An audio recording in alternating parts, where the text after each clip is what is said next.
নমস্কার, শুরু করছি আজকের ঘরে বাইরে, যা মেয়েদের নিয়ে মেয়েদের জন্য। আমি আপনাদের বন্ধু সুমনা। আমাদের আজকের বিষয় বেটি বাঁচাও বেটি পড়াও। আর এই বিষয়ে বিশদভাবে আলোচনার জন্য আমাদের স্টুডিওতে যিনি রয়েছেন, আলাপ করে নেব তার সঙ্গে, রয়েছেন senior assistant director Shrimati Indrani Bhattacharya. অনেক স্বাগত দিদি আমাদের এই অনুষ্ঠানে। আগের বারও ইন্দ্রাণী দি এসেছিলেন, অনেক কিছু আমরা জেনেছিলাম, কিন্তু অনেক কিছু আমাদের অজানা ছিল। বিশেষত বেটি বাঁচাও বেটি পড়াও এর আন্ডারে কি কি প্রকল্প, কি কি প্রোগ্রামস রয়েছে সেই সম্পর্কে পুরোপুরি আমাদের আলোচনা হয়নি, কিন্তু আমরা আজকে সেই বিষয়ে বিশদভাবে কথা বলবো। কিন্তু তার আগে ডিডি দুপুরের শুরুতে যার সম্পর্কে আমরা কথা বলছিলাম, সেই মানুষটি আপনার এবং আমার সকলের প্রিয় সেই মানুষ এপিজে আব্দুল কালাম, তার সম্পর্কে কিছু জেনে নেব। চলুন। এপিজে আব্দুল কালাম 1931-এর 15 অক্টোবর তামিলনাড়ুর রামেশ্বরমে এক দরিদ্র মৎস্যজীবী পরিবারে তার জন্ম। এপিজে আব্দুল কালামের পুরো নাম আবুল পাকির জয়নুল আবেদিন আব্দুল কালাম। 1954 সালে মাদ্রাজ বিশ্ববিদ্যালয় থেকে পদার্থবিদ্যায় স্নাতক স্তরে পাশ করে এরোস্পেস নিয়ে পড়াশোনা শুরু করেন তিনি। তার হাত ধরেই কিন্তু অত্যাধুনিক সামরিক প্রযুক্তির পথে হেঁটেছে ভারত। 60-এর দশক থেকে ভারতের সামরিক গবেষণা সংস্থা DRDO এবং মহাকাশ গবেষণা সংস্থা ইসরোয় প্রশাসক হিসাবে তিনি কাজ করেন। মহাকাশযান ও স্যাটেলাইট বহনকারী PSLV এবং SLV-3 রকেট তৈরিতে উল্লেখযোগ্য অবদানের জন্য মিসাইল ম্যান হিসাবে জনপ্রিয় হয়ে ওঠেন এপিজে কালাম।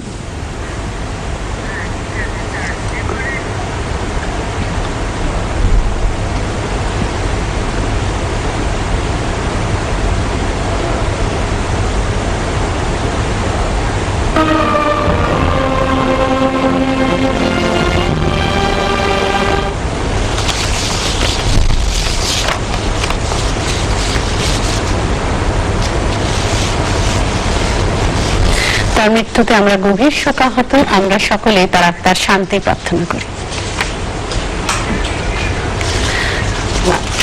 এপিজে কালামের একটি ভাষণের অংশ আমাদের মধ্যে রয়েছে, আমরা একটা সেটা অডিও ভিজুয়াল দেখে নেব আমাদের বেটি বাঁচাও বেটি পড়াও অনুষ্ঠান শুরু হওয়ার আগে। চলুন।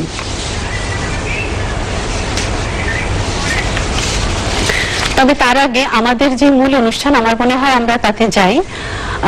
বেটি বাঁচাও বেটি পড়াও, এইটা নিয়ে বারবার আলোচনা হচ্ছে এবং চারিদিকে এই নিয়ে আলোড়ন চলছে। এই প্রকল্প নিয়ে আমরা বারবার অনুষ্ঠান করছি একটাই কারণে, যে আপনাদের এই প্রকল্প সম্পর্কে ভালো করে জানিয়ে দিতে, যাতে আপনারা যে কোনো সময় এই প্রকল্পের সুবিধা পেতে পারেন। তো ইন্দ্রাণী দি, আমরা শুরু করি আমাদের কথা, আমাদের আলোচনা। বেটি বাঁচাও বেটি পড়াও, BBBP অ্যাকচুয়ালি কি, কাকে আমরা বলবো? যদি বলতে হয় সুমনা, এটা আমাদের মনে হয়, যেটা আগের অনুষ্ঠানে আমরা বলছিলাম যে কেন এটা এলো, তো এবং কি বিষয়টি। তো দেখা যাচ্ছে যে আমরা জানি যে আমাদের দেশে জনগণনা হয় প্রতি 10 বছর অন্তর অন্তর, এবং সেখানে দেখা যাচ্ছে জনগণনাতে বিভিন্ন রকমের তথ্য বেরোয়। তার মধ্যে একটি তথ্য হচ্ছে যে আমাদের দেশে কতজন, 1000 জন পুরুষের মধ্যে কতজন নারী আছে, এবং সেটা বিভিন্ন বয়সের মধ্যে হয়, এটা সেক্স রেশিও বলে। তো সেটা করতে গিয়ে যখন আমাদের 2011 সালে আমাদের শেষ জনগণনা হয়েছে, তখন দেখা গেল যে আমাদের যে চাইল্ড সেক্স রেশিও, অর্থাৎ জন্ম থেকে 6 বছরের যে শিশুর সংখ্যা, সেটি প্রতি ছেলে যে শিশু, তার মধ্যে কিন্তু সংখ্যাটা, মেয়ের সংখ্যাটি কমছে। অর্থাৎ যেটি 1991 সালে ছিল 945, অর্থাৎ 1000 জন ছেলে থাকলে, 6 বছর বয়সী বাচ্চা থাকলে ছেলে শিশু, সেখানে মেয়ে শিশু সংখ্যা ছিল 945। সেটা যখন 2001 সালে সেটি হলো 927, অর্থাৎ কমে গেল আরো। 2011 সালে আমরা দেখতে পেলাম সেটি 918, এবং এটি কিন্তু সবাইকে চিন্তায় ফেলে দিল ভারতবর্ষে। আমরা যেটা বারবার বলি যে গ্লোবালাইজেশনের যুগে আমাদের এইটা কমা উচিত, এই রেশিওটা সমান হওয়া উচিত, উল্টো, মানে গ্যাপটা কমা উচিত বা সমান হওয়া উচিত। ছেলে এবং আইডিয়ালি ছেলে এবং মেয়ের সংখ্যা সমান হওয়া উচিত যে কোনো বয়সেরই, কিন্তু সেটা না। এবং যেটা ইন্টারেস্টিংলি সেটা হচ্ছে যে ওভারঅল যেটা তোমার সেক্স রেশিও সেটা কিন্তু বেড়েছে। সেটা কিন্তু ভারতবর্ষে আগে 933 ছিল, 2001 সালে, 2011তে সেটা 940 হয়েছে। তো সেইটা থেকে তখন সবারই মনে হলো, যারা আছেন আমাদের পলিসি মেকার, যারা নীতি নির্ধারক বলি বা যারা কাজকর্ম করছি, এবং সেখান থেকে তখন দেখা গেল যে এই বিষয় মানে এর মূল কারণ হচ্ছে কিন্তু কন্যা ভ্রূণ হত্যা। অর্থাৎ কন্যা শিশুটি জন্মাতেই পারছে না, তার আগেই তাকে মেরে ফেলা হচ্ছে মাতৃগর্ভে। সেইখান থেকে কিন্তু বেটি বাঁচাও বেটি পড়াও স্কিমটির জন্ম বা প্রকল্পটির জন্ম, যেটি এই বছরের 22শে জানুয়ারি হরিয়ানার পানিপথে আমাদের প্রধানমন্ত্রী লঞ্চ করেন বা শুরু করেন।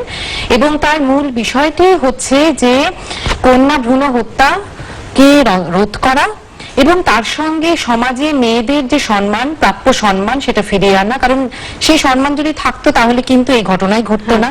তাহলে কিন্তু আমরা দেখতাম তাদের মেয়েদেরকে আমরা একদম সমান অধিকার দিতাম। এবং আমরা যেটা বলছি লিঙ্গ বৈষম্য, যেটা আমরা বিভিন্ন ক্ষেত্রে দেখতে পাচ্ছি, পড়াশোনা বলি, পুষ্টি বলি, বিভিন্ন খাওয়া দাওয়ার ক্ষেত্রে, সব ক্ষেত্রে এটা আমরা দেখতে পাচ্ছি। তো সেটা হতো না। বেটি বাঁচাও বেটি পড়াও জন্ম কিন্তু সেই জায়গা থেকে। হ্যাঁ, আমরা বেটি বাঁচাও বেটি পড়াও জন্মের কথা বলছি।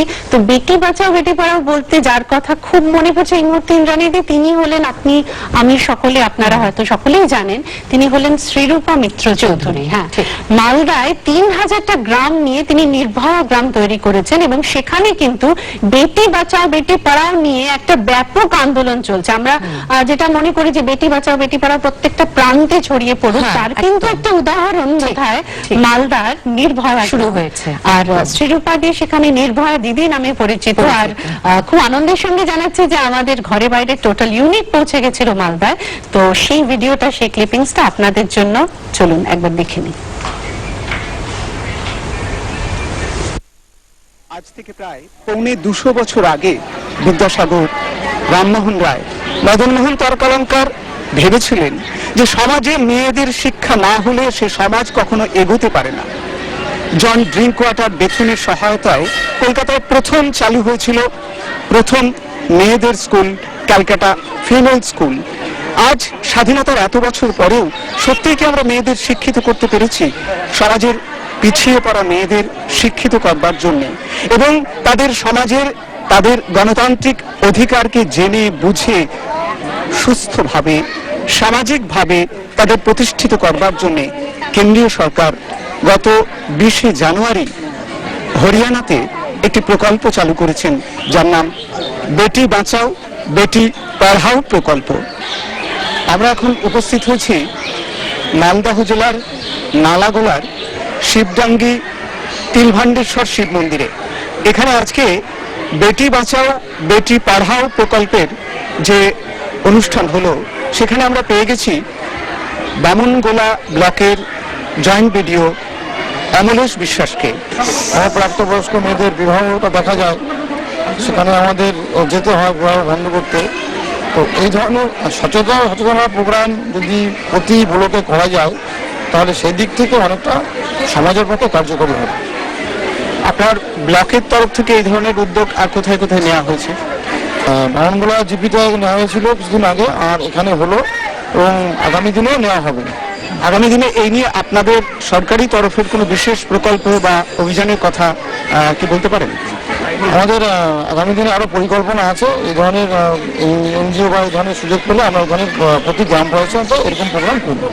আমরা আজকে পেয়েছি বেটি বাঁচাও বেটি পড়াও আন্দোলনের যে জনজোয়ার তৈরি করেছেন মালদহে যিনি, সেই শ্রীরূপা মিত্র চৌধুরী, যিনি এই অঞ্চলের মানুষের কাছে নির্ভয়া দিদি হিসাবে পরিচিত। আজকে আপনাদের যে কর্মসূচি, সেই সম্পর্কে আমাদের একটু জানান। আমাদের এই জন আন্দোলন, তার নাম হচ্ছে নির্ভয় গ্রাম। নির্ভয় গ্রামের উদ্দেশ্য হচ্ছে মানুষকে, গ্রামের মানুষকে, গ্রামের মেয়েদেরকে কিভাবে আমরা নির্ভয়তার সঙ্গে বেঁচে থাকার ব্যবস্থা করে দিতে পারি। আপনারা জানেন গ্রামের মায়েরা এবং মেয়েরা তারা সুরক্ষিত ফিল করেন না, এবং আজকে বিভিন্ন গ্রামে, পশ্চিমবাংলার বিভিন্ন গ্রামে আমরা এটা রোজ খবরের কাগজে দেখতে পাই। আমাদের এই মালদা জেলা সীমান্তবর্তী জেলা, ভারতবর্ষের 272টি ব্যাকওয়ার্ড জেলার মধ্যে এটি অন্যতম। এখানে বেশিরভাগ মানুষই, আজকে যেখানে আমরা দাঁড়িয়ে আছি, এখানে আদিবাসী অধ্যুষিত গ্রাম এগুলো। এখানে আদিবাসী অধ্যুষিত এবং মাইনরিটি অধ্যুষিত এরিয়া। এই এরিয়াতে প্রচুর পরিমাণে হিংসার ঘটনা আমরা রোজ শুনতে পাই। এই হিংসা থেকে মানুষকে কিভাবে মুক্ত করা যায় এবং শান্তির বাণী মানুষের মধ্যে কিভাবে পৌঁছে দেওয়া যায়, তার জন্য আমরা 3000টি গ্রামে নির্ভয় গ্রাম রচনা করার কাজ সংকল্প আমরা নিয়েছি। এই নির্ভয় গ্রাম প্রকল্পটি বেটি বাঁচাও বেটি পড়াও আন্দোলনকে আরো আগে কিভাবে নিয়ে যেতে পারে তার সঙ্গে যুক্ত। এবং আজকে আমাদের এই প্রোগ্রামের মধ্যে আমরা রোটি বেটি যাত্রা বলে একটি অ্যাওয়ারনেস প্রোগ্রাম এখানে লঞ্চ করলাম এবং তার সঙ্গে এই রোটি বেটি যাত্রার মধ্যে দিয়ে আমরা বোঝাতে চাইছি যে বেটির কত ইম্পর্টেন্স আমাদের দিতে হবে, বেটির গুরুত্ব। এবং আমাদের এই প্রোগ্রামের মুখ্য স্লোগান হচ্ছে বেটি জিন্দাবাদ। আমি বলবো আমার সঙ্গে যারা দাঁড়িয়ে আছেন একসঙ্গে বলুন, বেটি জিন্দাবাদ, বেটি জিন্দাবাদ। এটাই হচ্ছে আমাদের নির্ভয় গ্রামের সবচাইতে বড় স্লোগান এবং মুহিম। এবং নির্ভয় গ্রামের মধ্যে দিয়ে আমরা মানুষকে নির্ভয়তার গান, কবিগুরু রবীন্দ্রনাথ ঠাকুরের রচনা আমি ভয় করব না, ভয় করব না, দুবেলা মরার আগে মরবো না, ভয় মরবো না, এই গানটি আমরা সকলে মিলে গাই এবং এই গানের মধ্যে দিয়ে আমরা সকলকে বোঝাই যে আপনারা নির্ভয় জীবন যাপনের সংকল্প নিন। এত বড় একটা কর্মকাণ্ড চালাতে প্রচুর অর্থের দরকার। আপনি প্রায় 3000 গ্রামে এই ধরনের কাজ করছেন, তো সেই অর্থের সংস্থান কিভাবে পান আপনি?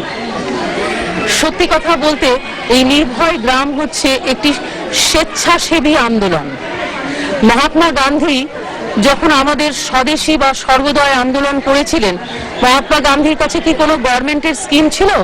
কোনো গভর্নমেন্টের স্কিমও ছিল না, কোনো টাকা পয়সাও ছিল না, কিন্তু উনি গ্রাম থেকে গ্রামান্তরে গিয়ে মানুষের মধ্যে জনজোয়ার তৈরি করেছিলেন। এই মহাত্মা গান্ধীর দেশের মেয়ে আমরা, আমাদের এটা মরাল রেসপন্সিবিলিটি যে আমাদের দেশের মেয়েরা যেন তাদের উপরে হিংসা না হয় এবং তারা যেন সুস্থভাবে বেঁচে থাকতে পারেন।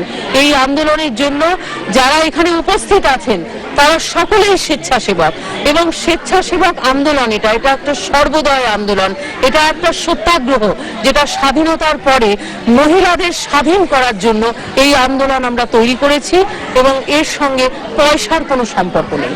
কেন্দ্রীয় সরকার গত 20শে জানুয়ারি যে প্রকল্পের সূচনা করেছেন, বেটি বাঁচাও বেটি পড়াও, সারা ভারতবর্ষে নারী এবং শিশু কল্যাণ সংস্থা, তার সঙ্গে শিক্ষা স্বাস্থ্য মন্ত্রকের সহযোগিতায় যে কাজ চলছে, সেখান থেকে আপনি কি কোনো রকম আর্থিক সাহায্য সহযোগিতা পাচ্ছেন না? আমরা কেন্দ্রীয় সরকার বা রাজ্য সরকারের কাছে পয়সার জন্য, অর্থের জন্য এখনো আমরা হাত পাতিনি। তার কারণ হচ্ছে আমার মুখ্য উদ্দেশ্য প্রথম পর্যায়ে যে আমাদের ছেলেমেয়েরা, গ্রামের ছেলেমেয়েরা তারা স্বেচ্ছাসেবক হন, গ্রামের স্কুলগুলো নির্ভয় স্কুল হোক, গ্রামের ছাত্রছাত্রীরা শপথ নেন তারা নির্ভয় বন্ধু হবেন, এটাই হচ্ছে আমাদের উদ্দেশ্য। সরকার তার পরিকাঠামো তৈরি করার জন্য কাজকর্ম করছেন, কিন্তু সরকারের কাজকর্ম, সরকারের হাত তখনই স্ট্রেংথেন হবে যখন গ্রামের মানুষ সরকারের সঙ্গে স্বেচ্ছাসেবকের হিসাবে, সৈনিক হিসাবে, ভলেন্টিয়ার হিসাবে যোগদান করবেন। আমার এই আন্দোলন ভলেন্টিয়ার বেসড আন্দোলন এবং আমি চাইব রাজ্য সরকার, কেন্দ্র সরকার যারা আমার কাছে এই আন্দোলনের সঙ্গে হাত মেলাবেন তারা এই আন্দোলনের দ্বারা উপকৃত হবেন। তার কারণ হচ্ছে এখানে যারা দাঁড়িয়ে রয়েছেন তারা সমস্ত ভলেন্টিয়ার। এই জনতা, এই জনজোয়ার যদি আজকে সরকারের সঙ্গে হাত মিলিয়ে দেয় তাহলে পরে আমাদের গ্রামে মেয়েরা সুস্থভাবে বেঁচে থাকবেন, মহিলাদের উপরে হিংসা হবে না। এটাই হচ্ছে আমার উদ্দেশ্য। এত বড় একটা কাজ করতে গিয়ে আপনি কি কোনো সমস্যার সম্মুখীন হচ্ছেন, বা সেই ধরনের কি ধরনের সমস্যা যেগুলো আপনাকে ফেস করতে হচ্ছে এবং কিভাবে তার প্রতিকার করছেন? সবচাইতে বড় সমস্যা হচ্ছে আমাদের গ্রামের অশিক্ষিত মানুষ, তারা রুজি রোজগারের জন্য গ্রাম ছেড়ে ছেড়ে বাইরে শহরে চলে যাচ্ছেন। গ্রামের ছেলেরা গ্রামে স্বাস্থ্য এবং গ্রামে রোজগার না পাওয়ার জন্য গ্রাম ছেড়ে শহরতলিতে চলে যাচ্ছেন, মাইগ্রেন্ট লেবার হয়ে যাচ্ছেন। আমাদের অন্যতম উদ্দেশ্য হচ্ছে যে গ্রামের মানুষকে, নিজের গ্রামকে কিভাবে সম্পূর্ণ গ্রাম, সশক্ত গ্রাম তৈরি করতে পারেন, নির্মল গ্রাম, নির্ভয় গ্রাম তৈরি করতে পারেন, সেই জন্য তাদেরকে সহযোগিতা দেয়া, তাদেরকে মরাল সাপোর্ট দেয়া এবং তাদের মধ্যে দাঁড়িয়ে লিডারশিপ দেয়া, এটাই হচ্ছে আমাদের উদ্দেশ্য। বেটি বাঁচানোর জন্য আমাদের অ্যাটিটিউডের প্রয়োজন, মানসিকতার প্রয়োজন, একটা ভালো একটা হৃদয়ের প্রয়োজন। আমি একজন মেয়ে, আমিও মনে করি মেয়েদেরকে স্বাধীনভাবে ছেলেদের মতো বাঁচতে দেওয়ার অধিকার আমাদের সকলকে দেওয়া প্রয়োজন। যেটা দিদি করতে যাচ্ছেন বা করছেন, আমরাও তাতে স্বেচ্ছাসেবক হিসাবে অবশ্যই থাকবো দিদির পাশে সবসময়। হ্যাঁ, গ্রামের প্রত্যেকটা মেয়ের যে এখন যে অবস্থা, যে প্রত্যেকদিন পেপারে আমরা শুনতে পাচ্ছি, হ্যাঁ, তাতে নিজেদেরই সচেতন হতে হবে, আমাদের প্রত্যেকটা মহিলাদের সচেতন হতে হবে, রুখে দাঁড়াতে হবে। কোনো অন্যায় হলে দেখলাম না, না দেখে না দেখার ভান করে পিছিয়ে যাব সে না, সে তার পাশে আমাদের মহিলাদের, কেউ পুরুষেরা কেউ যদি আগিয়ে না আসে, তাহলে আমরা মহিলারা এগিয়ে যাব এবং তাকে আমরা বাঁচাবো। যে কথা বলা হচ্ছে আমরা যে মেয়েদের এবং ছেলে, সত্যি ওনাদের কথা শুনে মুগ্ধ হয়ে যেতে হয়। অনেক অনুপ্রেরণা পেলাম, অনেক উৎসাহ পেলাম আমাদের অনুষ্ঠানটা এগিয়ে নিয়ে যাওয়ার জন্য। এই নির্ভয়া গ্রামে বেটি বাঁচাও বেটি পড়াও এর কি প্রকল্পের কাজ, কি প্রোগ্রাম চলছে? যেটা হচ্ছে এই নির্ভয়া গ্রাম কিন্তু এসছে, আমরা যদি ফিরে যাই 2012 সালের সেই নারকীয় ঘটনা যেটা দিল্লিতে ঘটেছিল, যেখানে ডিসেম্বরের 16 তারিখে নির্ভয়া, আমরা তার কাছে, আমাদের কাছে এখন আইকন হয়ে উঠেছে অত্যাচারের প্রতিবাদ হিসেবে। সেইখান থেকে কিন্তু শুরু, যে আমরা জানি যে সেই ঘটনাটি যেটা ঘটেছিল সেখানে আমরা দেখেছিলাম যে নারীত্বের চরম অপমান এবং অবমাননা। তো সেখান থেকে কিন্তু নির্ভয় গ্রামের সূচনা, এই প্রকল্পের সূচনা। এবং এখানে আমার মনে হয় উদ্দেশ্যটি খুবই সুন্দর, কারণ একটি মেয়েকে যদি আমরা সশক্তিকরণ করি তাহলেও কিন্তু সে সম্পূর্ণ সুরক্ষিত নয় যতক্ষণ না তার চারপাশের মানুষরা, তার পরিবার, তার গ্রাম, তার আরো যে বড় বৃত্তে সে যাবে কাজ করতে, তার সেখানকার মানুষদের জন্য যদি মানসিকতার পরিবর্তন না হয়, যেটা উনিও বললেন, শ্রীপদিও যেটা বললেন, যে মানসিকতার পরিবর্তন চাই। এবং এটা একদম বেটি বাঁচাও বেটি পড়াও প্রোগ্রামেরই অংশ। এই কারণে বলবো, বেটি বাঁচাও বেটি পড়াও প্রোগ্রাম কিন্তু সেম একদম উদ্দেশ্য নিয়ে শুরু হয়েছে, একই উদ্দেশ্য নিয়ে। এবং নির্ভয়া গ্রামেও যেটা আমরা দেখতে পাচ্ছি প্রকল্পটিতে কিন্তু বলা হচ্ছে যে গ্রামের অধিবাসীদের নির্ভয় হতে বলা হচ্ছে যে কোনো কিছুর বিরুদ্ধে।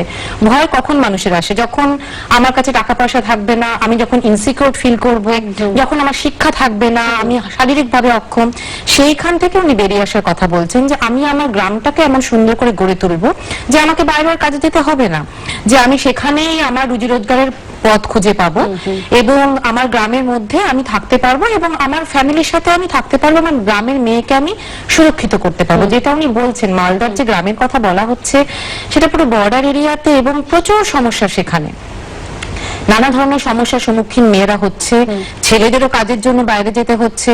এবং যার জন্য কিন্তু এই প্রকল্পটি শুরু হয়েছে পুরো পুলিশ ডিপার্টমেন্টের সাথে, পুলিশের সাথে একসাথে এটা শুরু হয়েছে এবং বিভিন্ন ভাবে কিন্তু মানুষকে সচেতন করা মূল উদ্দেশ্য, যেটা আমরা বেটি বাঁচাও বেটি পড়াওর মধ্যে এটার মধ্যে আমরা বেটি শব্দটা পাচ্ছি, কিন্তু শুধু বেটি বাঁচাওয়ের জন্য কিন্তু পুরো সমাজকে একটা অন্যরকম ফিল্টারেশনের মধ্যে দিয়ে যেতে হবে। একদম। এবং উনি যেটা বললেন যে টাকা চেয়েও বেশি দরকার হচ্ছে মানসিকতার পরিবর্তন। টাকা তো প্রচুর প্রকল্প তো অলরেডি আছে, রাজ্য সরকারের অনেক প্রকল্প আছে, কেন্দ্রীয় সরকারের প্রচুর প্রকল্প আছে, কিন্তু যদি মানুষ সচেতন হয়ে সেই প্রকল্পের সঙ্গে যুক্ত হয় অবশ্যই, তবে কিন্তু আমরা আমাদের ঘরের বেটিকে বাঁচাতে পারবো। অবশ্যই, না হলে কিন্তু আমরা হেরে যাব। একজন দর্শক বন্ধু টেলিফোনে চলে এসেছেন, অপেক্ষা করে রয়েছেন, তার সঙ্গে কথা বলে নেব। নমস্কার, কে বলছেন, কোথা থেকে বলছেন? হ্যালো। হ্যাঁ বলুন। হ্যালো। হ্যাঁ বলুন। হ্যাঁ, আমি সাউথদিক থেকে বলছি, পুষ্পা ব্যানার্জি। হ্যাঁ বলুন। হ্যাঁ, ওই যে বেটি বাঁচাও বেটি পড়াও এই অনুষ্ঠানটি হচ্ছে না, অনুষ্ঠানটা খুবই ভালো হচ্ছে, কিন্তু এটা মানে খুব খারাপ লাগছে, এখনো এটা জানাতে হচ্ছে বলে মানুষকে। হ্যাঁ হ্যাঁ, বুঝতে পারছি আপনার কথা, যে এটা এখনো জানাতে হচ্ছে বলে আপনি বলছেন যে আমরা কতটা পিছিয়ে আছি, যে আজ পর্যন্ত মানে প্রায় 1 বছরের বেশি অনুষ্ঠান করতে হচ্ছে, বারবার করে আমাদের এই নিয়ে অনুষ্ঠান করতে হচ্ছে। আপনাকে অনেক ধন্যবাদ, আপনি আমাদের সঙ্গে থাকুন। আসলে এটা ঠিক এই কারণে নয় যে যাতে আপনাদের জানাতে হয়, আমরা বারবার করে এটা নিয়ে অনুষ্ঠান করি, কারণ অনেক সময় হয়ে যায় যে কোনো প্রোগ্রাম হয়তো আপনারা দেখতে পারলেন না, মিস করে ফেললেন, কিন্তু এমন একটা পরিস্থিতি সৃষ্টি হলো যে আমাদের কোথাও যেতে হবে, কারোর কাছে গিয়ে সাহায্য চাইতে হবে। কাজে বেটি বাঁচাও বেটি পড়াও এই প্রকল্পের আন্ডারে যে প্রোগ্রামস গুলো রয়েছে সেগুলো সম্পর্কে যদি আপনার ধারণাটা স্পষ্ট হয় তাহলে আপনি যে কোনো সময় যে কোনো সাহায্য পেতে পারেন বা এই প্রোগ্রামের একটি অংশ হতে পারেন। তো এর আন্ডারে যে প্রোগ্রামস গুলো রয়েছে সেগুলো নিয়ে আগেরবার কিন্তু আমাদের পুরোপুরি সময়টা পাওয়া যায়নি। ডিটেইল আলোচনাটা আমরা আর একটা জিনিস সুমনা মানে দর্শক বন্ধু যদি বলতে চাইলেন যে কেন এখনো মেয়েদের ভালো রাখতে হবে, মেয়েদের সুরক্ষিত করতে হবে, এই নিয়ে প্রোগ্রাম করতে হবে, ওনার বলার উদ্দেশ্য বোধহয় সেটাও একটা ছিল যে এখনো আমাদের এই নিয়ে অনুষ্ঠান করতে হচ্ছে, এই নিয়ে প্রকল্প আনতে হচ্ছে ভারতবর্ষের মতো জায়গা যেখানে ভারতবর্ষ অনেক এগিয়ে গেছে, বিভিন্ন দিক থেকে এগিয়ে গেছে, মেয়েরাও এগিয়ে গেছে। তা সত্ত্বেও আজকে কিন্তু আমাদের দেশে বা আমাদের রাজ্যে কিন্তু অনেক কম সংখ্যক মেয়ে শিশু, কন্যা শিশু জন্মাচ্ছে। তো এইটার জন্যই আমাদের এই প্রোগ্রাম এবং মূল উদ্দেশ্য যেটা বললাম প্রথমত হচ্ছে যে কন্যা শিশু সুস্থভাবে জন্মগ্রহণ করুন, সেই জন্যই আমরা যেটা কন্যা ভ্রূণ হত্যা রোধ এই প্রকল্পের একটা মূল উদ্দেশ্য, এবং তার জন্য যে আইন আছে আমরা যেটা জানি পিসিপিএনডিটি অ্যাক্ট, সেটা যাতে ঠিকঠাক মতো লাগু হয় এবং তারপরে কন্যা সন্তান যখন জন্মালো সে যাতে সুস্থভাবে বেঁচে থাকে এবং সে যাতে সুরক্ষিত থাকে। থার্ড উদ্দেশ্য, তৃতীয় উদ্দেশ্য হলো সেই মেয়েটি যাতে ঠিকমতো লেখাপড়া শিখে মানুষের মতো মানুষ হয় এবং তার ফলে সে সমাজের সমস্ত ক্ষেত্রে অংশগ্রহণ করতে পারে। পার্টিসিপেশন একটা বড় উদ্দেশ্য, সেটা যে কোনো জায়গায়, তার পরিবারে হোক, তার কর্মক্ষেত্রে হোক, সে যেন একটি ছেলের সঙ্গে কাঁধে কাঁধ মিলিয়ে অংশগ্রহণ করতে পারে। এটি কিন্তু বেটি বাঁচাও বেটি পড়াও মানে এটা হচ্ছে এটার মূল উদ্দেশ্য, বেটি বাঁচাও বেটি পড়াও এর মূল উদ্দেশ্য। এবার আমরা যখন একটি মেয়ের এডুকেশনের কথা বলছিলাম তাহলে আমাদের কাছে নির্ভয়া গ্রামের একটি ক্লিপিং রয়েছে যেখানে শ্রীরূপা মিত্র চৌধুরী বিভিন্ন স্কুলে যাচ্ছেন এবং তিনি বলছেন সেখানে তাদের সচেতন করছেন এবং বেটি বাঁচাও বেটি পড়াও নিয়ে সেই স্কুলে যথাযথ কাজ চলছে এবং তার একটা সঠিক প্রয়োগ চলছে। এবং আমি তো বলবো বেটি বাঁচাও বেটি পড়াওটা সেখানে শুধু কোনো প্রকল্প বা কোনো স্কিম নয়, সেখানে এটা একটা আন্দোলন, আলোড়ন হিসাবে তৈরি হয়েছে। তো আমরা সেই ছবি একটু দেখে নেবো, চলুন। মেয়েদেরকে শিক্ষা দিতে হবে, মেয়েদেরকে স্বাস্থ্য দিতে হবে, মেয়েদেরকে ভালোভাবে বাঁচিয়ে রাখতে হবে আর মায়েদের সম্মান করতে হবে। এই কথাটা আপনারা যারা মায়েরা দিদিরা এখানে আছেন, তারা আমাদের যারা নতুন প্রজন্ম গ্রামের অন্যান্য ছেলে মেয়েদেরকে সেটা আপনারা তুলে ধরুন। আমি চাই আপনাদের স্কুলটাকে নির্ভয় স্কুলের স্বীকৃতি দিতে। মঞ্জুর আছে? হ্যাঁ অবশ্যই। আমি আমি আমি আমি আমি আমি আমি সমাজে কারোর সঙ্গে হিংসা করব না, ছোট বাচ্চাদের সঙ্গে নয়, মায়েদের সঙ্গে নয়, এবং শুধু আমাদের মানুষ কেন জীবের সঙ্গেও নয়। যে কুকুর বেকুর বেড়াল ঘুরে বেড়াচ্ছে রাস্তায় তাদেরকে ঢিল চুড়ে মারা, এটাও কিন্তু ভালো না। আমাদেরকে হিংসা করলে চলবে না, মানুষকে ভালোবাসতে হবে, মানুষের সঙ্গে ভালো করে থাকতে হবে। এবার একটা কথা বল, আমি যে এলাম এই যে নির্ভয় দিদি তোদের স্কুলে কেন এলাম? হেডমাস্টার মশাই বললেন আপনি আসুন আসুন আসুন। কেন এলাম আমি? যদি তোদের উপরে কেউ কোনোদিন অ্যাটাক করে তাহলে নির্ভয় দিদিকে ফোন করবি। নাম্বার আছে? নাম্বার নেই তো বলবো 9811141611।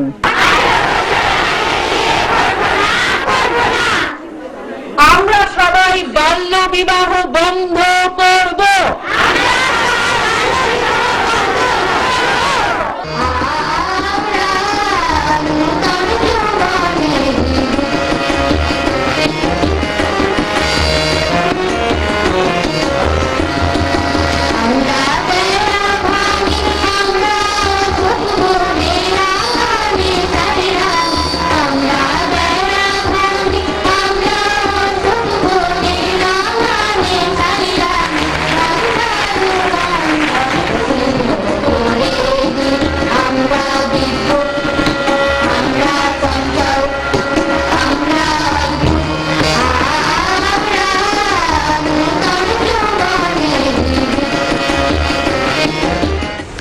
আমরা দেখে নিলাম নির্ভয়া গ্রামের বিভিন্ন স্কুলে বেটি বাঁচাও বেটি পড়াও প্রকল্পের একটি প্রয়োগ। আর আপনারা নিশ্চয়ই নির্ভয়া দিদির নাম্বার নোট করে নিয়েছেন, আমাদের ক্যামেরায় সেই নাম্বারটা স্ক্রলে গেল। তো কোনো দরকার হলে অবশ্যই তাকে ফোন করবেন, নির্ভয়া দিদিকে ফোন করবেন, নিশ্চয়ই নাম্বার নোট করে রেখেছেন। আর ফোন করুন, পৌঁছে যান আমাদের কাছে 24235222 24235222 তে। আমরা বেটি বাঁচাও বেটি পড়াও এর আন্ডারে যে সমস্ত প্রোগ্রামস গুলো রয়েছে সেগুলো নিয়ে একটু আলোচনা করি, একটু ডিটেইলে কথা বলি। কি কি প্রোগ্রাম রয়েছে? প্রথম যেটা হচ্ছে, যেটা আমি বললাম যে মেয়েদেরকে যদি সুস্থভাবে গড়ে তুলতে হয় তাহলে তার ঠিকমতো পুষ্টি দরকার। তো আমাদের অলরেডি আমাদের রাজ্যে বা আমাদের দেশে যে প্রোগ্রাম চলছে, আমরা বলি আইসিডিএস প্রকল্প, integrated child development services programme.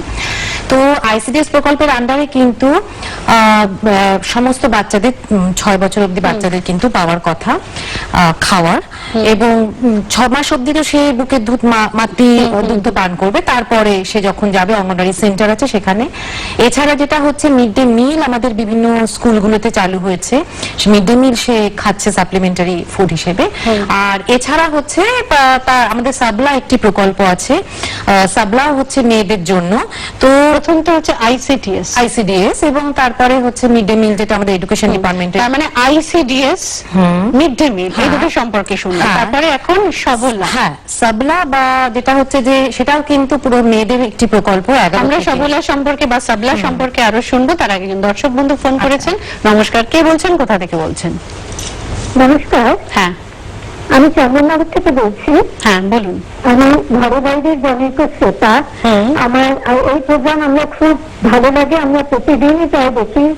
প্রতিটি অনুষ্ঠানে খুবই সুন্দর হয়, এই জন্য আমরা দূরদর্শন কর্তৃপক্ষকে অনেক ধন্যবাদ জানাচ্ছি। আমার একটা জিনিস সেখানেই বলা যাচ্ছে যে এখনো পর্যন্ত আমাদের এই চন্দননগরে প্রচুর যারা আমাদের বাড়িতে কাজ করতে আসে সেই সব জায়গায় দেখা যাচ্ছে 10, 12, 13, 14 বছরের মেয়েদের বিয়ে দিয়ে দেওয়া হচ্ছে। তো এটা নিয়ে আমি বলতে চেষ্টা করেছিলাম, কিন্তু এটা তো আমাদের ওভাবে বলা যায় না। সেজন্য আপনারা যদি এই বিষয়ে একটু সচেতন হন খুব ভালো হয়। এই ব্যাপারটা যে আমাদের কাজের লোকেদের যে সমস্ত তারা যেখানে ওরা থাকে সেখানে গেলে আপনারা সার্ভে করলেই দেখতে পাবেন যে সেখানে প্রচুর মেয়ে 18-19 তো দূরের কথা, 13, 14, 15, 16 এই বিষয়টি একটু আপনাদের দৃষ্টির এটা আনতে চাই। অবশ্যই, অনেক ধন্যবাদ আমাদের কাছে আসার জন্য, ফোন করার জন্য। ভীষণ ভালো লাগছে আপনার ফোন পেয়ে যে আপনি এই সম্পর্কে সচেতন, এবং শুধু সচেতন নয়, আপনি আমাদের ফোন করে সেটা জানালেন, আপনি সেটা চাইছেন। অবশ্যই আমরা এই নিয়ে নিশ্চয়ই অনুষ্ঠান করব। আমি ঘরে বাইরে কর্তৃপক্ষকে অবশ্যই আপনার এই মেসেজ জানিয়ে দেব। আমরা সবলা বা সাবলা স্কিম নিয়ে কথা বলছি। সাবলা স্কিমটা 11 থেকে 18 বছর বয়সের মেয়েদের জন্য এটা, এবং সেখানে কিন্তু সশক্তিকরণের কথাটাই মেইন বলা হয়েছে, এবং সেটা এম্পাওয়ারমেন্ট একদম বলাই হয়েছে, যেখানে কিন্তু মেয়েদের স্কুলমুখী করার চেষ্টা করা হচ্ছে। আর এছাড়া এদের দেওয়া হচ্ছে ফুডেরও প্রভিশন আছে যারা স্কুলে যাচ্ছে না, আউট অফ স্কুল, অথবা যেহেতু ফুডটা 14 বছর অব্দি তো আমাদের মিড ডে মিলটা পাওয়া যায়, তো 14 বছরের পরে যে মেয়েরা আছে তাদেরকে দেওয়া হচ্ছে ফুডটা। এবং আরো একটা জিনিস করা হচ্ছে আমাদের রাজ্যে, যেটা করা হয়েছে খুব একটি অভিনব প্রকল্প বলবো, কন্যাশ্রী। কন্যাশ্রী প্রকল্প কিন্তু এই যে দিদি যেটা বললেন যে মেয়েদের বিয়ে আটকানোর জন্য কিন্তু এই প্রকল্পটি আমাদের মাননীয় মুখ্যমন্ত্রী চালু করেছেন, যেখানে কিন্তু বলা হচ্ছে তুমি যদি 18 বছর পর্যন্ত স্কুলে থাকো, পড়াশোনা চালাও, তবে কিন্তু তুমি একটি টাকা পাবে, 25,000 করে টাকা দেওয়া হয় 18 বছর কমপ্লিট হওয়ার পরে। এছাড়া সেই মেয়েটি যাতে স্কুলে যায় প্রতি বছর কিন্তু সে 500 টাকা করে পায়, যেটা হয়তো আবার বাড়ানো হবে, আমরা শুনতে পাচ্ছি। তো সেটা কিন্তু, এবং আমরা যখন গ্রামে গঞ্জে দেখছি, যে আমরা যখন বিভিন্ন জায়গায় যাচ্ছি দেখছি যে কন্যাশ্রী প্রকল্পের জন্য কিন্তু অনেক মেয়ে স্কুলমুখী হয়েছে। দিদি যেটা ফোনটা করলেন চন্দননগরে, যে এটা যদি আমরা করতে পারি, এই যে মেয়েরা এদের যদি স্কুলে পাঠানো যায়, এবং এখন কিন্তু সর্বশিক্ষা অভিযানের আন্ডারে কিন্তু স্কুলে গেলে এদেরকে টিচাররা স্কুলে আবার ভর্তি নিতে বাধ্য, এবং সেটা হচ্ছেও বিভিন্ন জায়গায়, সেখানে তাহলে কিন্তু তারা কন্যাশ্রী প্রকল্পের আওতায় আসতে পারবে। এবং অবশ্যই তাহলে যখনই তার সে স্কুলটা কন্টিনিউ করে, পড়াশোনা কন্টিনিউ করে, তখন কিন্তু তার বিয়ের ব্যাপারটা থেকে আর অতটা চিন্তা ভাবনা হয়তো মা বাবারা করবে না, তবে মা বাবাদের বোঝানোর একটা জায়গা কিন্তু আমাদের থেকেই যাচ্ছে অবশ্যই। এবং আমাদের রাজ্যে যেটা বলছিলাম যে সাবলা এবং কন্যাশ্রী প্রকল্প কিন্তু সবকটা 6টা জেলা জেলায় সব জায়গাতে কিন্তু এটা নতুন করে মানে একসাথে চালু হচ্ছে, যেটা স্টেট গভর্নমেন্ট থেকে আলাদা করে সেটা টাকা দেওয়া আচ্ছা আচ্ছা হয়েছে। আচ্ছা, মানে কোন কোন জেলা? এটা মালদা, জলপাইগুড়ি, কুচবিহার, পুরুলিয়া, নদিয়া, কলকাতা, এই 6টা জেলা মালদা, হচ্ছে। জলপাইগুড়ি, কুচবিহার, পুরুলিয়া, কলকাতা, নদিয়া। নদিয়া। তার মানে এই সমস্ত জায়গায় যারা দর্শক বন্ধু রয়েছেন, যারা আমাদের অনুষ্ঠান দেখছেন, সাবলা তারা প্রকল্প কিন্তু নিশ্চয়ই সবকটা জেনে জায়গায় নিলেন চলছে। সেখানে সাবলা এবং কন্যাশ্রী একসঙ্গে যৌথভাবে কাজ হ্যাঁ। করছে। আপনারা অবশ্যই যোগাযোগ করে নিন। কোথায় যোগাযোগ করবেন? আর কন্যাশ্রী কিন্তু সমস্ত জেলায় চলছে পশ্চিমবঙ্গের। কন্যাশ্রী কিন্তু শুধু 6টা জেলায় নয়, কন্যাশ্রী সব জেলায় চলছে। সাবলা কন্যাশ্রী একসাথে কিভাবে কাজ করা যায়, এগোনো যায়, যেহেতু এজ গ্রুপটা একটাই, সেটা এই 6টা মানে কলকাতা বাদে বাকি 5টা জেলায় চলছে। আলিপুরদুয়ার নতুন জেলা হয়েছে আমাদের, তো সেই নিয়ে 6টা জেলায় চলছে আর কি। আচ্ছা, আমরা অবশ্যই জেনে নেব যে কিভাবে যোগাযোগ করতে হবে, কোন নাম্বারে যোগাযোগ করতে হবে, কিন্তু তার আগে আবার আমাদের মন চলে যাচ্ছে সেই নির্ভয়া গ্রামে, সেই নির্ভয়া দিদির কাছে, শ্রীরূপা মিত্র চৌধুরীর কাছে। নির্ভয়া গ্রামের পিস অ্যাম্বাসেডর জাতির জনক মহাত্মা গান্ধীর পৌত্রী তারা গান্ধী ভট্টাচার্য, যিনি কস্তুরবা গান্ধী মেমোরিয়াল ট্রাস্টের চেয়ারপারসন। আমাদের ঘরে বাইরের ইউনিট পুরো পৌঁছে গিয়েছিল নির্ভয়া গ্রামে, তাদের ক্যামেরায় ধরা পড়েছে তারা গান্ধী ভট্টাচার্যের কথা। আমরা একটু সেটা দেখে নেব, আবার ফিরে আসবো। কোথায় কোথায় যোগাযোগ করবো সেই নিয়ে।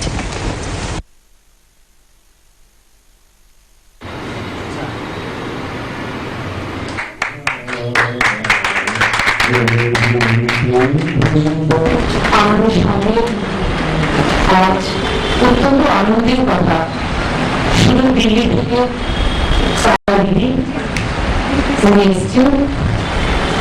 আপনারা অনেকেই জানেন শ্রীমতী তারা গান্ধী মহাত্মা গান্ধীর ডিসেন্ডেন্ট,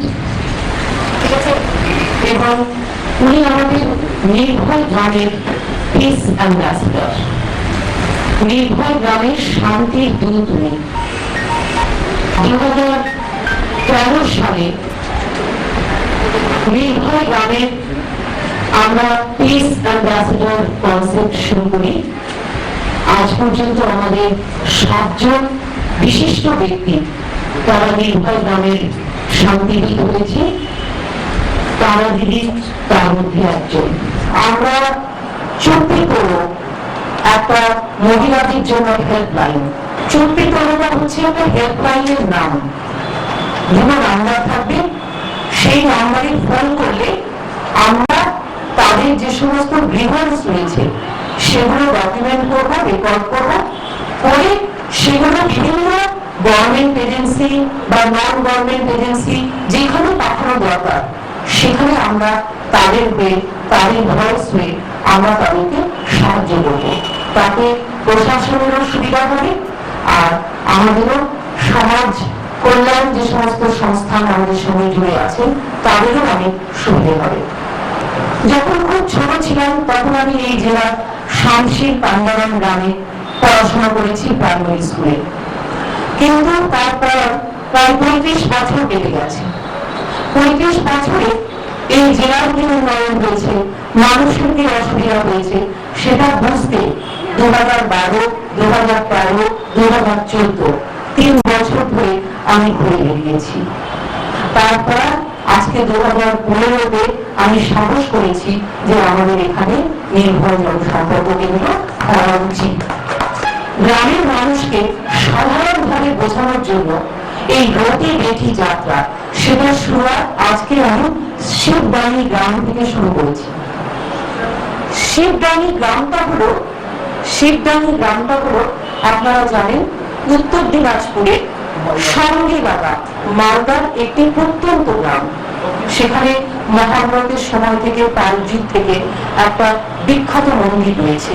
সেই মন্দিরের বুকে বসে আজকে আমরা রতি বেটি যাত্রা আদিবাসী মেয়েদের নিয়ে, মায়েদের নিয়ে শুরু করলাম। আমি এর আগে মালদা এসেছিলাম, 2 বার এসেছিলাম।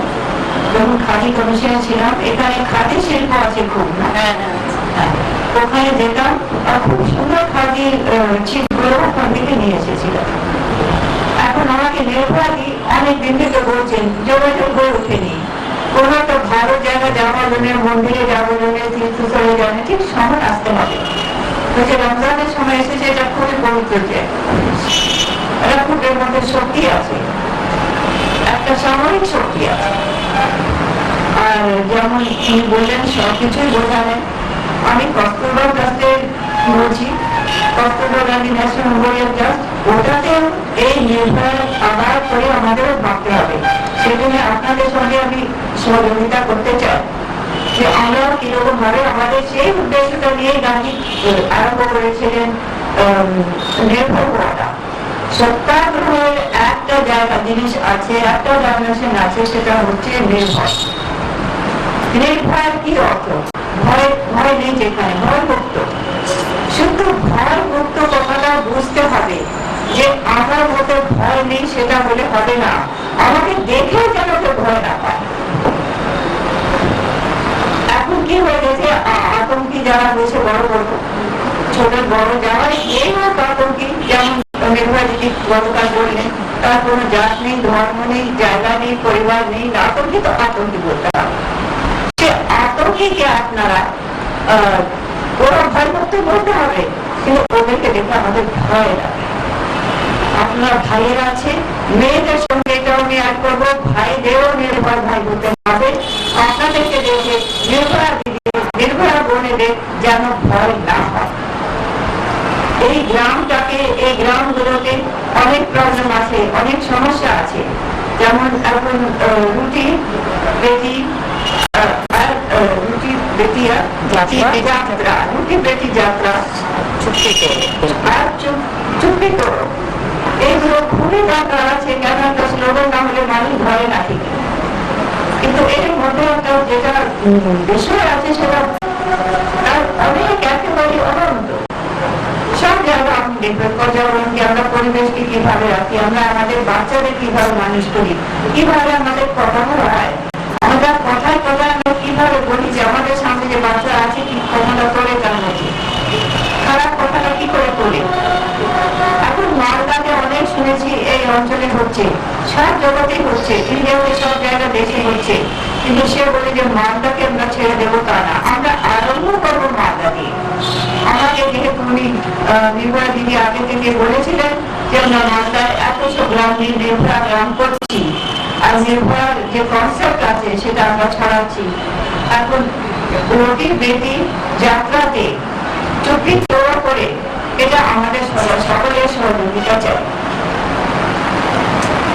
এটার সঙ্গে আমি ভাবছি সেটা যে একটা সত্যাগ্রহের এই একটা রূপ হচ্ছে নির্ভর হওয়া, আর আমাদের দর্শন হচ্ছে, আমাদের মঞ্জিল হচ্ছে সর্বদা। সর্বদা যে আমরা সমাজের অন্তিম জনের কাছে আমরা যাচ্ছি। অন্তিম জন একের সময় কেউ হয়, একের সময় আমিও হতে পারি। আজকে আমাদের অন্তিম জন হচ্ছে অসহায় মেয়েরা। সে বলতে চাই যে মেয়েদের সঙ্গে অসহায় শব্দটা একেবারেই মানায় না। আমাদের মধ্যে যে আত্মবল আছে, যে আমাদের শক্তি আছে, যে মাতৃশক্তি আছে, সেটা সব থেকে বড় শক্তি আমাদের সৃষ্টির মধ্যে। গান্ধী বলে দিয়েছিলেন সব থেকে মহান শক্তি হচ্ছে মাতৃশক্তি। এটা শুধু মহিলাদের মধ্যে না, সেটা পুরুষদের মধ্যে, ভাইদের মধ্যে, প্রত্যেক জীবের, প্রত্যেক প্রাণীদের, প্রত্যেক পশুদের, প্রত্যেক ফুলে, প্রত্যেক গাছে, প্রত্যেক জায়গা আছে। আর আমাদের দেখতে হবে যে আমাদের থেকে যে দুর্বল জীব আমাদের কাছে আছে ওকে আমরা শোষণ না করি। বাচ্চাদের এমন শিক্ষা দিয়ে ওদের কথায়, আমাদের ভাষায়, আমাদের চিন্তাতে, যে ওরা যেন কিছু ভুল শিখে না করে। আর এটা তো মালদার নির্ভয়া গ্রাম, নির্ভয়া উদ্দেশ্যটা, এই আন্দোলনটা একটা যেন এমন হয় যে শুধু দেশে না সারা জগৎকে একটা উদাহরণ দেবে। আমরা অসহায় না মালদায়, আমরা এমন করে শিখতে চাই, এমন করে গড়ে উঠতে চাই যে আমরা সমস্ত দেশের জন্য করবো। আমরা এগিয়ে গিয়ে বম্বেতে শেখাবো, আমরা এগিয়ে গিয়ে দিল্লি মহিলাদের ভাইদের শেখাবো। এখানে মহিলারা না, ভাইয়েরা না, ভাইয়েদের মধ্যেও নির্ভর করতে হবে। যেমন আমি আমার করে বলছি যে আপনাদেরকে দেখে যেন বোনেরা ভয় না পায়। লোকেরা বলছে देश को गर्व होना चाहिए महिलाओं पर, नहीं সেটা না, মেয়েদের গর্ব করতে হবে এমন দেশ তৈরি কর।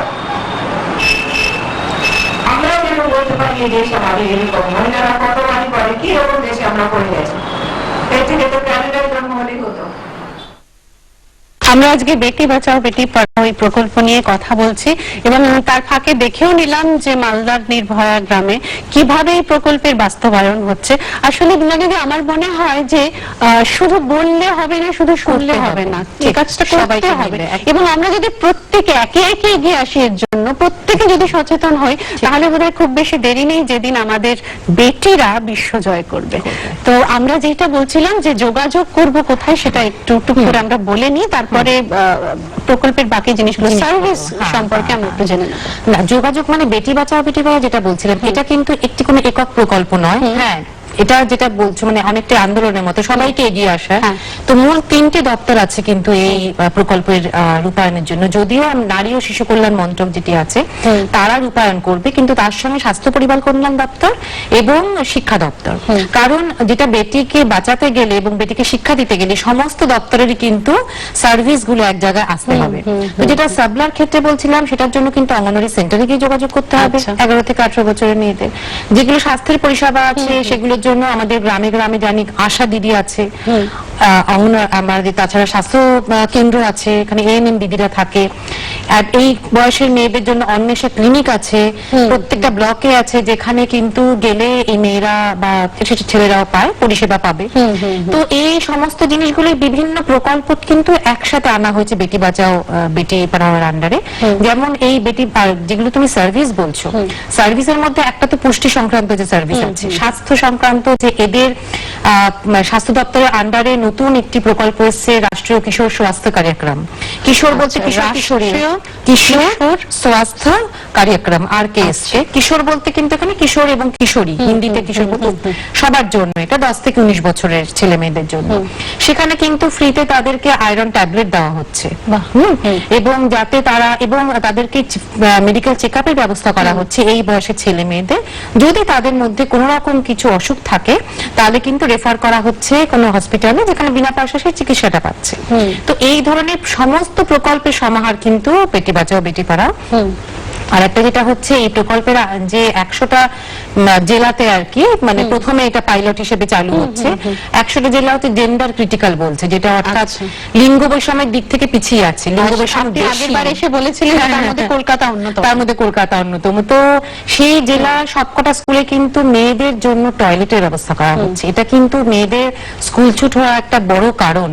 যখনই মেয়েরা তাদের অ্যাডোলেসেন্ট এজে ঢোকে এবং যখনই তাদের সমস্যা বলবো না, তাদের নর্মাল ব্যাপার, এটা মাসিক শুরু হওয়া, তখনই কিন্তু তারা হেজিটেট করে ওই দিনগুলোতে স্কুলে যেতে, কারণ তাদের জন্য কোনো টয়লেট থাকে না। তো সেটা কিন্তু এই বেটি বাঁচাও বেটি পড়াওয়ার আন্ডারে সেই সার্ভিসটা দেওয়া হবে। এছাড়া বিভিন্ন গ্রামে ট্রেনিং দেওয়া হবে কিছু গ্রামের ছেলে মেয়েদের, যেরকম আমরা দেখলাম যে যেটা শ্রীপদিও করছেন, গ্রামের ছেলে মেয়েদের ট্রেনিং দিয়ে চ্যাম্পিয়ন তৈরি করা হবে, যারা বেটি বাঁচাও বেটি পড়াও নিয়ে সবাইকে জানাবে, বোঝাবে এবং মেয়েদের মূল্য কেন দেওয়া দরকার আজকে সমাজে, সেইটা নিয়ে কিন্তু তারা চ্যাম্পিয়ন হিসেবে কাজ করবে। সে যে কোনো কেউ হতে পারে, সে পঞ্চায়েতের কোনো কর্মী হতে পারে, সে গ্রামের যে কোনো মহিলা হতে পারে, স্বনির্ভর গোষ্ঠীর কেউ হতে পারে, অথবা সে যদি আমাদের অঙ্গনওয়াড়ি দিদিকে আশা দিদি হয়, যে কোনো কেউ হতে পারে সেটা। কিন্তু তারা চ্যাম্পিয়ন হিসেবে কাজ করবে যে মেয়েদেরকে তোমরা সম্মান দাও এবং মেয়েদেরকে জন্য একটা সুরক্ষার বলয় তৈরি করো, যাতে তারা ঠিকমতো বেড়ে উঠতে পারে, তাদের যাতে অঙ্কুরে যাতে তাদের জীবনটা নষ্ট না হয়ে যায়।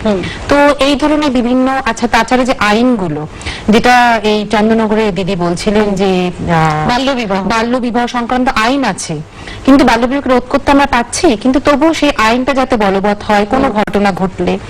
আর যেটা আমাদের নির্ভয়া দিদি যে একটা টেলিফোন লাইন বললেন, মানে নিজের মোবাইল নাম্বার বা কোনো লাইন, সেরকম কিন্তু ভারত সরকারেরও একটি লাইন আছে, চাইল্ড লাইন। আচ্ছা, 1098। চাইল্ড বলতে সেখানে 18 বছর বয়স অব্দি, জন্ম থেকে 18 বছর বয়স অব্দি যে কোনো মেয়ে যদি কোনো বিপদে পড়ে এবং তার যদি বাড়ি থেকেও যদি তার বিয়ে ঠিক করে, সেখানে যদি চাইল্ড লাইনকে সে যদি ফোন করে, সে যদি তার নাও বলতে পারে, তার বন্ধু যদি ফোন করে, যে কোনো কেউ ফোন করলে চাইল্ড লাইন কিন্তু এই বিয়েগুলো আটকায় পুলিশের সাহায্য নিয়ে। নম্বরটা হচ্ছে 1098। এবং আমরা যখন গ্রামে গঞ্জে বাচ্চাদের শেখাই, তাদের মনে রাখার জন্য বলি 1098। তো তারা খুব মনে রাখতে পারে এবং প্রচুর এরকম ঘটনা কিন্তু ঘটছে, বিয়ে কিন্তু আটকাচ্ছে। এরকম নয় যে বিয়ে আটকানো যাচ্ছে না, কিন্তু হ্যাঁ তার জন্য কি করতে হবে, মেয়েদেরকে প্রতিবাদ করতে হবে, অবশ্যই। বাড়ির লোককে বুঝতে হবে, অবশ্যই। তারা হচ্ছে মেইন, মানে পুলিশ গিয়ে আটকানোর থেকেও তারাই যদি নিজেরা বোঝে যে বা মেয়েকে- প্রতিবেশীরা, সমাজের অন্যান্য একদম মানুষেরা। একদম তাদেরকে কিন্তু আমাদের মনে হয় যে তাদেরকে এগিয়ে আসতে হবে সবাইকে। এবং এবং আমারও মনে হয় যে আমরাও তো কিছুটা এগোচ্ছি এবং আপনারাও এগোন, তাহলেই বোধহয় এই প্রকল্পের বাস্তবায়ন হবে। আমরা শুধু প্রকল্প নিয়ে আলোচনা করলে হবে না, এর যে একটা বাস্তব রূপ, এর প্র্যাকটিক্যাল রূপটা দেখানোর জন্য আপনাদের এগিয়ে আসতে হবে। তার পাশে আমরা রয়েছি, ঘরে বাইরে রয়েছে। তো আজকে এই পর্যন্তই, অনেক ধন্যবাদ ইন্দ্রাণীদি। আমরা প্রকল্পগুলো মোটামুটি জানলাম, বেটি বাঁচাও এর আন্ডারে যে যে প্রোগ্রামস গুলো রয়েছে। বা হয়তো ডিটেলসে প্রত্যেকটা প্রকল্পের ডিফারেন্ট সার্ভিস, তো ডিফারেন্ট পরিষেবা, তো সেটা নিয়ে হয়তো আমরা পরে কোনোদিন ভাবতে পারি। নিশ্চয়ই নিশ্চয়ই এ নিয়ে বারবার আমরা ফিরে আসবো, একদম। বারবার অনুষ্ঠান করব। অনেক ধন্যবাদ আপনাকে, আপনাদেরও অনেক ধন্যবাদ। ভালো থাকুন, এইভাবেই আমাদের সঙ্গে থাকুন, দেখতে থাকুন ঘরে বাইরে, সোমবার থেকে শুক্রবার দুপুর 2:10 থেকে 3টে। কালকেও রয়েছে বিশেষ অনুষ্ঠান, অপেক্ষা করতে হবে 24 ঘন্টা। নমস্কার।